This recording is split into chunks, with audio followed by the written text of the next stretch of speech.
Narito ang kanilang natagpuan sa ilalim ng piramide ni Khafra at hindi ito dapat na matagpuan. Noong dekada 1900 at 1970, isang grupo ng mga arkeologo ang nakatagpo ng isang kamanghamanghang tuklas.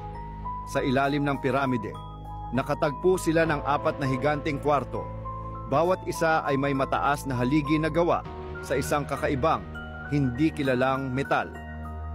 Ang haligi ay tila buhay, umaalog ng enerhiya tulad ng mga sinaunang baterya.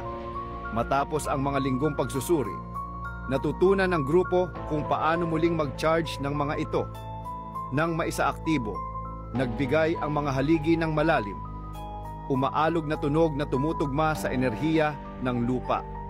Ang mga pader ay puno ng sinaunang mga sulat na naglalarawan sa mga haligi bilang bahagi ng isang sistema ng depensa na itinayo ng isang sibilisasyong mas matanda pa sa kasaysayan mismo. Ngunit habang patuloy silang naghuhukay, nagsimulang mangyari ang mga kakaibang bagay. Nasira ang kanilang kagamitan, tumigil ang mga radyo, at may mga nagsabing nakarinig sila ng mga bulong sa isang wika na walang nakakakilala. Pagkatapos, isa-isa, nawala ang mga arkeologo. Pinasara ang proyekto at itinuturing na top secret. Noong 2023, isang na-leak na file ang Kisodanak nagbukas ng katotohanan.